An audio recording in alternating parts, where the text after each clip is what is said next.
Guts.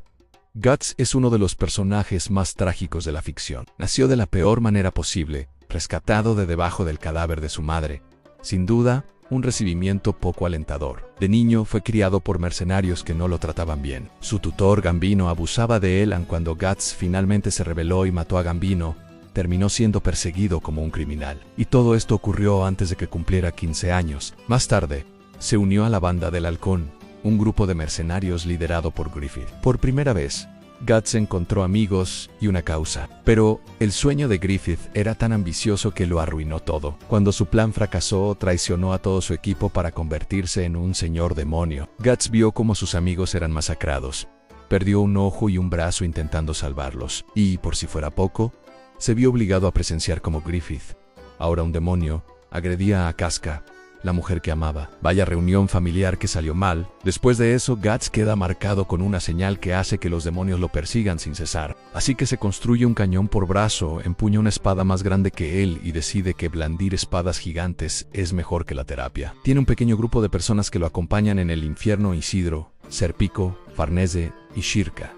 Básicamente, el club de los que no se devoran entre los demonios. Guts sigue adelante no porque crea que va a ganar, sino porque detenerse significa que la oscuridad ganará. Y sinceramente, si eso no es la máxima terquedad, no sé qué lo sea. Isaac Clarke. Isaac Clarke no es el típico héroe. Es ingeniero, no soldado ni mago espacial, simplemente un tipo que sabe arreglar cosas. Entonces lo envían a la nave minera Ishimura para investigar una señal de socorro. Y de repente, ya no se trata tanto de arreglar la nave, sino de sobrevivir a la pesadilla. La tripulación ha sido masacrada y convertida en necromorfos, monstruos grotescos reanimados, creados a partir de cuerpos de muertos, impulsados por un artefacto alienígena llamado el Marcador.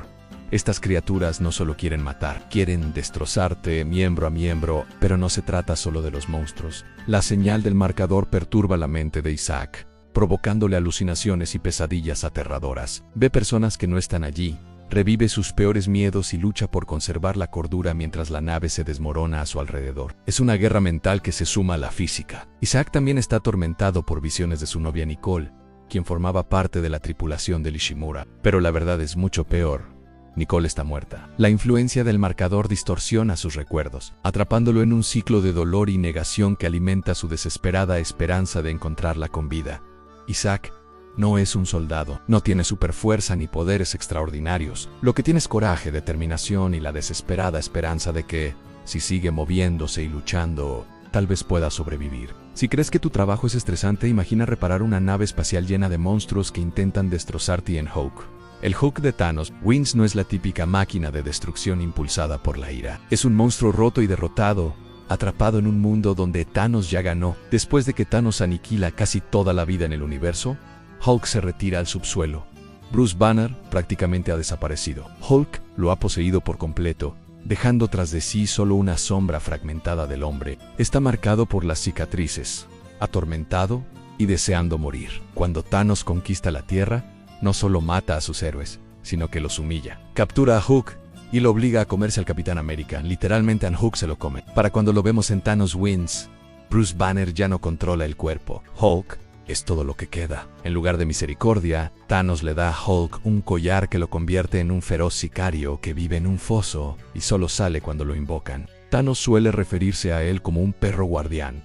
Y, sinceramente, eso es exactamente lo que es ahora. Cuando tu lema era Hulk aplasta y termina siendo la mascota radiactiva de Thanos, es evidente que perdiste el rumbo. Kratos de la saga God of War comenzó como un guerrero espartano entrenado desde niño para ser un asesino despiadado. En un intento desesperado por ganar una guerra, Kratos hizo un pacto con Ares, el mismísimo dios de la guerra. Ares le otorgó un poder increíble, pero a un precio terrible. Bajo la influencia de Ares, Kratos fue engañado para asesinar a su propia esposa e hija. Fue entonces cuando todo se derrumbó. Desde ese momento, Kratos se convirtió en un hombre consumido por la ira y la culpa. Sus armas características, las espadas del caos, son cadenas forjadas en el inframundo y entregadas a Kratos por Ares como símbolo de su servidumbre. Un recordatorio permanente de la sangre en sus manos. Quería destruir a los mismísimos dioses. Kratos arrasó el Olimpo, luchando contra dioses y titanes por igual, dejando devastación a su paso. Pero Kratos no es solo ira. Tras destruir el Olimpo,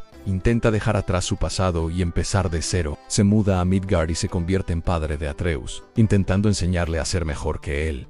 La paternidad no viene con manual de instrucciones, especialmente cuando eres un antiguo asesino de dioses que una vez aniquiló un panteón entero, y cuando has arrojado dioses por precipicios a puñetazos y sobrevivido al Ragnarok. Los problemas cotidianos, como las tareas de padre, de repente parecen un auténtico desafío. Enfréntate a Alucard. Alucard, de Hellsing, es uno de los personajes más oscuros y complejos de la ficción. Un vampiro que es a la vez un arma imparable y un alma atormentada. Pero antes de convertirse en el monstruo supremo de la organización Hellsing, fue Vlad Tepes, la inspiración real de Drácula. Vlad fue un príncipe despiadado conocido por su gobierno brutal. Tras su muerte, resucitó como vampiro, transformado en una criatura con un poder casi ilimitado, pero maldito con la vida eterna. Esta transformación no solo le otorgó fuerza, sino que también le destrozó la mente, lleno de las almas de todos aquellos a quienes ha asesinado. Es como cargar eternamente con una multitud atormentada en la cabeza. Durante siglos, Alucard fue un terror, hasta que Abraham Van Helsing finalmente lo derrotó y lo aprisionó. Desde entonces ha estado encadenado al servicio de la organización Hellsing, liderada por Integra Hellsing, una líder estoica y de voluntad férrea que dirige a Alucard con una mezcla de temor, respeto y algo parecido a la confianza. Su relación es compleja. Integra es la única que puede controlar a Alucard, y él la respeta por ello. Pero bajo su lealtad yace un deseo más oscuro. Alucard anhela ser derrotado, ansía un oponente digno de poner fin a su eterno sufrimiento. La existencia de Alucard está tan fragmentada que incluso le permite absorber seres como Sher Dinger, una criatura que existe y no existe.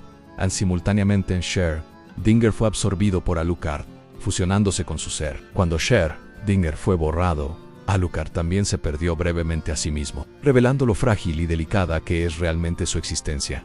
Durante 30 años, Alucard desaparece por completo, ni muerto ni vivo, simplemente desaparecido. Cuando regresa, es diferente. El monstruo que se alimentó de la muerte durante siglos ha dejado ir a los miles que una vez consumió. Ya no es un cementerio andante, solo un hombre, finalmente solo en su propia mente. Alucard sigue siendo un vampiro, sigue siendo inmortal, pero después de todo, finalmente encuentra la paz consigo mismo. Jesse Pinkman es uno de los personajes más trágicos de la televisión moderna. Un chico que buscaba una salida, pero fue absorbido por una pesadilla por su profesor de química. Comenzando como un cocinero de metanfetamina de poca monta y sin rumbo fijo, Jesse Seiyueni o Walter White, un profesor de química de secundaria convertido en un despiadado capo de la metanfetamina. Lo que comienza como una asociación inestable, se transforma rápidamente en una relación tóxica y destructiva que arrastra a Jesse cada vez más al caos. El punto de inflexión en su relación llegó cuando Walt envenenó a Brock, el hijo pequeño de Andrea, la novia de Jesse. Walt hizo esto para manipular a Jesse en contra de Gus Fring, un despiadado narcotraficante que dirigía una enorme operación de metanfetamina y era el principal rival de Walt. Tras esto, Jesse perdió toda la confianza en Walt.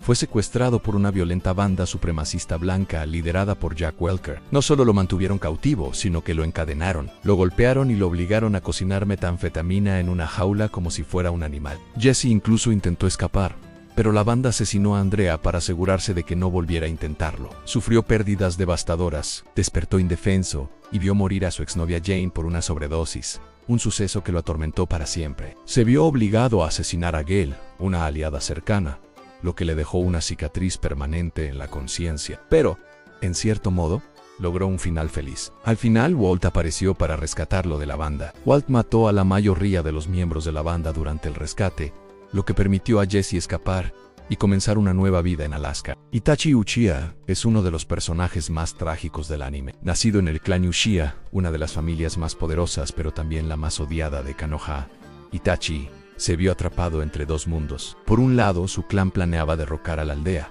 Por otro, la aldea que juró proteger. No fue una decisión precisamente acertada. Su único amigo era Shisui Uchiha, su mejor amigo y alguien que realmente creía que podían detener el golpe de estado sin violencia. Shisui poseía un genjutsu de lágrima rota capaz de reescribir el cerebro como si fueran notas de un parche. Pero antes de que pudiera usarlo, Danzo le robó un ojo, porque claro, Danzo lo hizo acorralando a Shisui. Así que Shisui le entregó su último ojo a Hitachi y luego saltó por un precipicio, literalmente fue en ese momento cuando Itachi se dio cuenta de que nadie más vendría a salvarlos. Si querían la paz, tendría que convertirse en el villano Wayasi Lohaizo. Masacró a todo su clan en una sola noche, perdonando únicamente a su hermano menor, Suzuki. Y no solo lo libró del trauma, sino que lo forjó para convertirlo en un futuro asesino. Itachi le dijo que se hiciera fuerte, que lo odiara y que lo matara. Un día, los líderes de la aldea, temiendo una guerra civil, ordenaron a Itachi, quien era leal a la aldea, que eliminara al clan Uchiha para prevenir la rebelión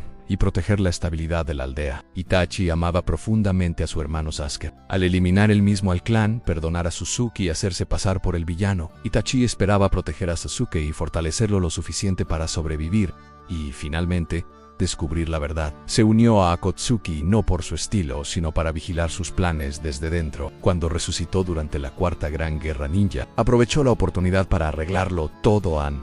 Le contó la verdad a Suzuki, se liberó del jutsu y puso fin al ciclo de mentiras que arruinaba sus vidas. Porque al final, Itachi no buscaba poder, venganza ni reconocimiento, anhelaba la paz. Y estaba dispuesto a sacrificar su propia vida para dársela a los demás. Ted es uno de los personajes más trágicos de la historia de la ficción. Proviene de un desolador mundo postapocalíptico creado por Ham, una supercomputadora convertida en un torturador con poderes divinos que aniquiló a toda la humanidad, excepto a 5 personas. Ted era una de ellas. AM los mantuvo con vida como instrumentos de sufrimiento sin fin. El complejo de personalidad de Ted apenas roza la superficie. Está paralizado por la paranoia, convencido de que los demás supervivientes lo odian y de que AM le ha lavado el cerebro. Ese miedo lo consume constantemente, haciéndolo vulnerable a la tortura psicológica de AM. Disfruta recordándole a Ted que puede hacer lo que quiera, despojándolo de toda dignidad y esperanza. La debilidad de Ted reside en su propia humanidad, en la esperanza de que tal vez haya una salida, un sentido tras todo este dolor. AM explota esta esperanza distorsionando la realidad y atormentando a Ted con ilusiones, arrastrándolo a través de interminables ciclos de desesperación. Ted mata a los demás supervivientes para evitarles la tortura eterna. Es el único acto de voluntad propia en toda la historia, y le cuesta la vida. Al final, AM transforma a Ted en una criatura gelatinosa e indefensa, incapaz de hablar o moverse como castigo por intentar poner fin al ciclo de sufrimiento. ¿Cómo dice Ted? No tengo boca y debo gritar.